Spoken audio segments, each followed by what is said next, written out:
Welcome to the Silent Hill Ascension pre-show. I am Noah, and I'm here with Noah, who's gonna take us through the run of show. I would love to, Noah. Thank you so much for having me tonight. I wasn't expecting to be here, but here's the run of show for everybody. We are now in the pre-show. It's 5:40 p.m. Pacific time, Mondays, Wednesdays, and Fridays. And then we have that show at 6 p.m. Pacific time on every weekday.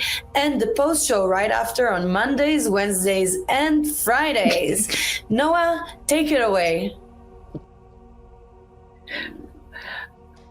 Silent Hill Ascension is a socially interactive streaming series where all of you collectively shape and experience its evolving story, collaborate and compete with others to try to make the choices you want. When each decision ends, that choice locks in as canon. And that is the version of the show that everyone sees. A canon story shaped by you, the participating audience, every day.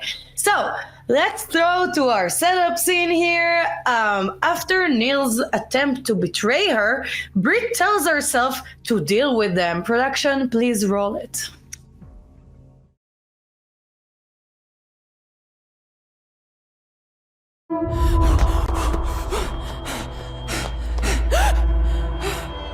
You were trying to leave me behind.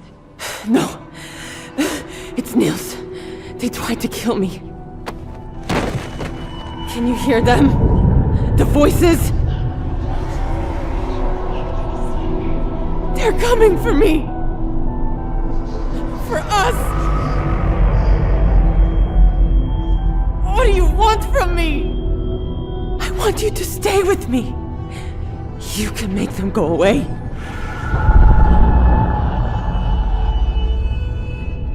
But as long as that Fitta is alive, you'll keep running away from me.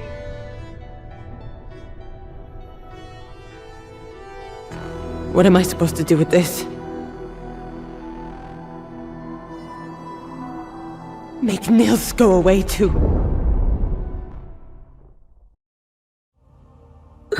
Welcome back. We hope you enjoyed that, and I'm here joined by the amazing Layla. So, what went down in that scene?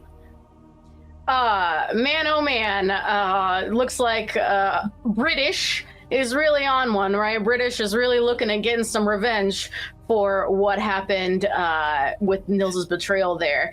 But hey, no, I think we got another scene, don't we? Right, we're gonna touch on it later, but let's throw to the iconic scene of the week, which is when Rachel reunites with Eric, Faith, and Nora, just as monsters appear in town square. So that was a moment of Mother Knows Best. And again, it somehow reminded me of Life of Brian, in the scene where everybody calls Brian the Messiah, and his mom says, he's not the Messiah, he's just a naughty little boy. So that's like, Rachel sees through the child, and she knows she just needs a hug. She just needs a hug, right? Yeah, she needs one. She needs something. A hug might be on the list of the things that she needs. You know, maybe some extensive therapy, some counseling, an exorcism. There's a lot of things you could choose from that could maybe benefit young Faith. But truly, you know, we've seen for a long time this buildup of like maybe Faith having a different relationship with the monsters than the adults in her life. And now we kind of really starting to see the fact that she's maybe a little bit, I don't know, spookier than she needs to be. Right, maybe there's something a little too spooky there, but yeah, I really, I've said this before, I'll say it again, she does raise a good point. The townspeople, you know, haven't been the warmest to her and her family. They were a bit judgy about the whole pyramid-shaped self-improvement, involvement, blaming, but then it does seem like it is their fault now.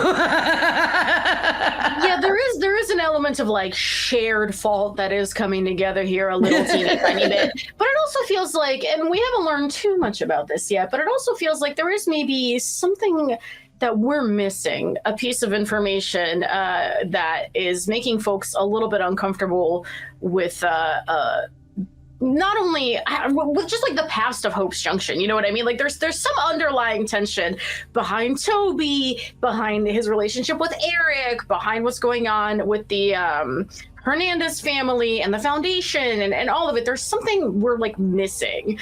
And right. As we've frequently discussed, I know but have forgotten. I'm excited to relearn. Yeah, the beauty of it is that we are all exhausted. So we really, we can be surprised again and again and again.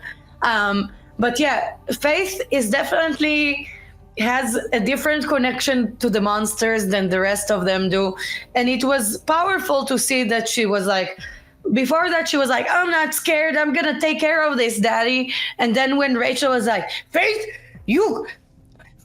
R. Hernandez, you come. I don't know like what's her middle name.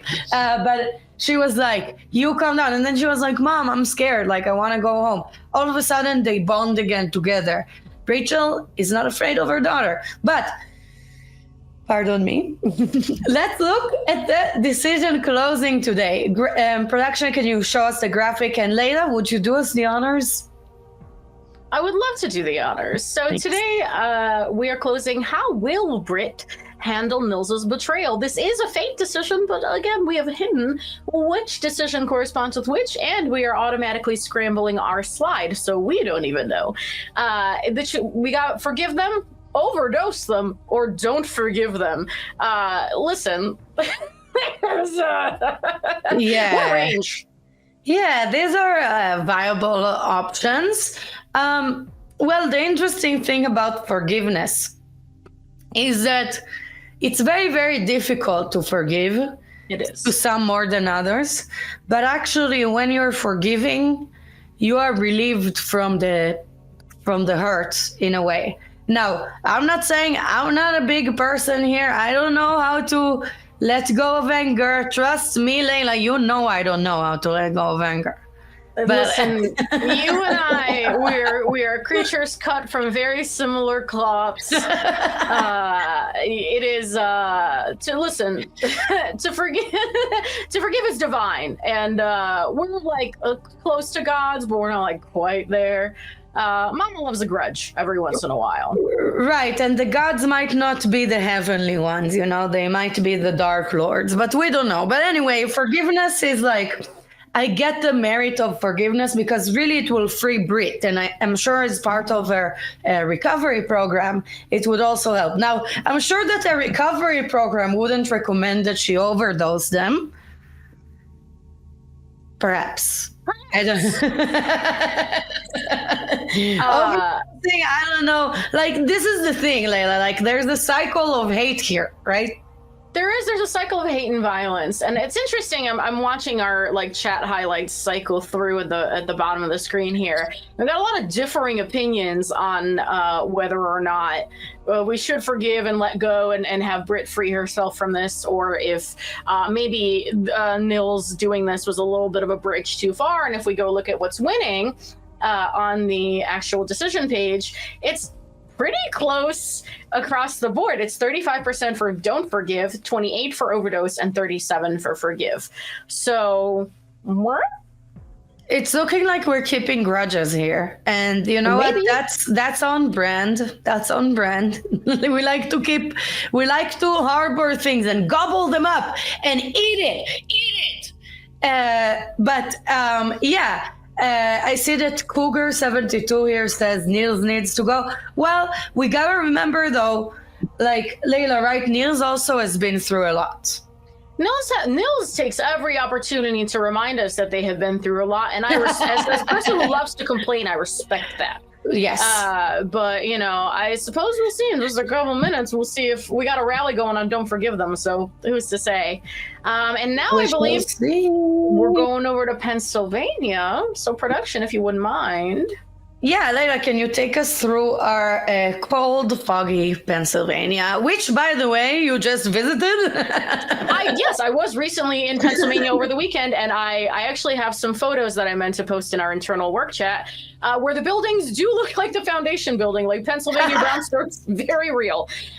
So in our version of Pennsylvania, Eric continues to command monsters to Faith continues to command monsters to defend her as Eric tries to control the situation. I saw people in chat missing me earlier, and I love you guys, and that's great, but what you get when you have me on air is I can't read.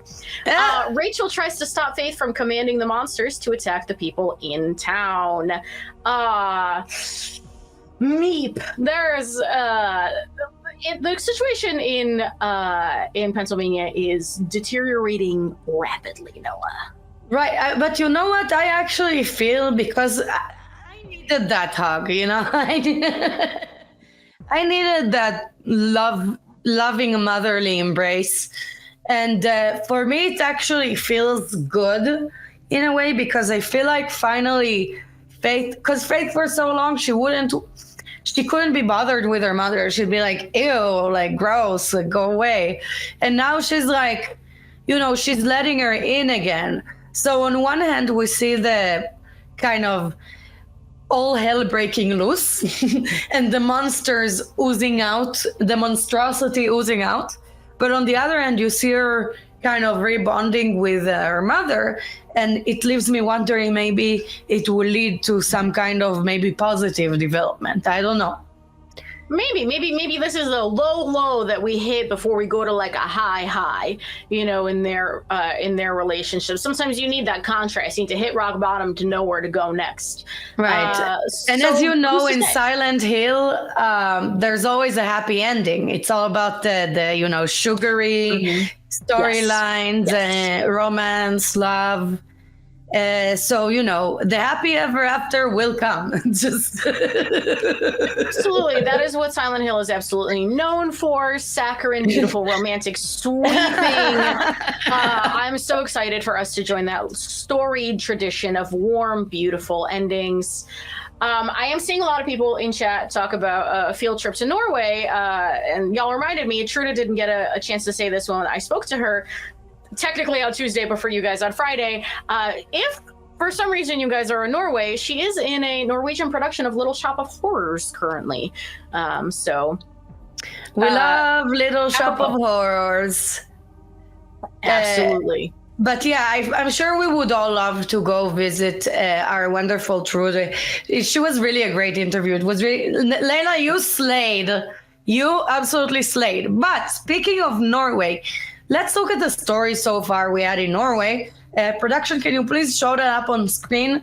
And our wonderful Norway expert, who has spoken to many Norwegians by this point, will take us through it, please.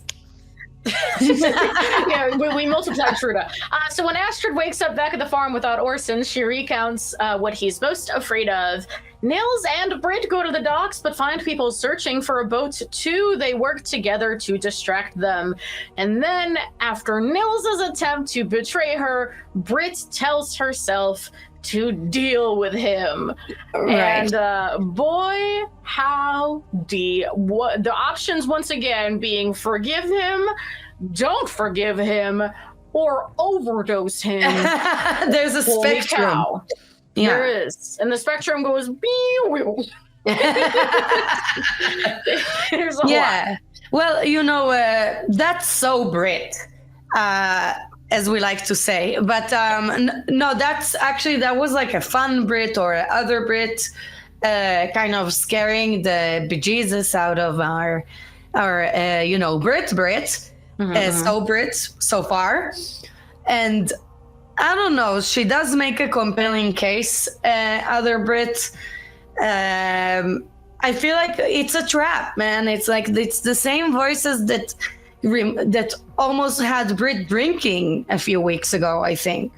That's true, not dissimilar. And now we've got those voices telling her to commit, you know, violence. And but again, I feel like I'm a big woo-woo pacifist. You know, I love for everybody to feel warm and fuzzy and included. But there are lines, and I think that if as a result of someone's actions, I ended up on the like close side of a gun and trapped because of something my sibling did, I think I would have to reevaluate my moral standings on several issues. Right. So yeah, it's like morality. It's kind of like a playing field, right? Yes.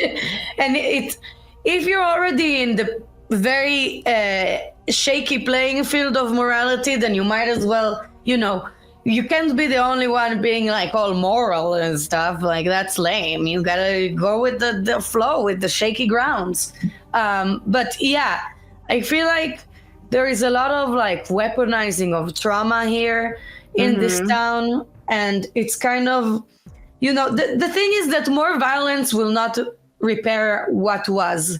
No, and the weaponizing of trauma I think is interesting too, because that's Nils, right? That is Nils coming back with an agenda because they have been traumatized and they want to use that as fuel to get back at the Johanssons, or at least at Britt, who clearly there's a personal relationship there. So it's one of those things where it's like, harm has been done, and then Nils very consciously is participating in furthering that cycle of violence for their own gain. And we'll see if Britt then continues that cycle once again, or what's going to happen, right? It's up to our audience, and the time is nigh. The time is now, and is now we. So it is almost time for the show. I completely lost my language abilities. Layla, can you please walk us through the endurance scene? You can't talk. I can't read. It's a Monday. Here we go. So when the endurance scene starts, you will have to time your inputs to the actions you see on screen to help our character. Collective success means that the character's hope will rise. Otherwise, it will fall. If a character fails enough endurance scenes, they may not survive future encounters, leading to their permanent death in the story. These endurance scenes are one of the best places to earn large amounts of influence points. Remember, success or failure is a part of the collective story and not an individual judgment. Asterisk, unless you very politely subscribe to the anti-judgment plan. Yes, subscribe to the anti-judgment plan. And Layla, thank you so much. You're so good. You read really good right now, and I'm proud of you. Thank you so much. I'm so glad to be using my 5th grade education in this way. You're doing amazing. Listen, and there's a lot of languages at play here, but we are starting very soon our show. So let's recap. We have a mother's love potentially soothing our monstrous offspring, Faith. We have, we still don't know what's up with Orson, but we have Britt trying to get away. And basically was backstabbed by Nils, who is maybe a little bit weaponizing trauma. Who knows? But anyway, make sure to pitch in the current decision. We need to decide if Britt's gonna overdose them or forgive them or not forgive them. So make sure you participate in that and stick around, because after the episode now, your favorite judgy aunties will be back. Well, I don't want to presume, but I think you like us. So, okay, we'll be back. So please enjoy the episode. We're going to unpack all the delicious, delicious trauma and gobble it up together. So see you after the episode.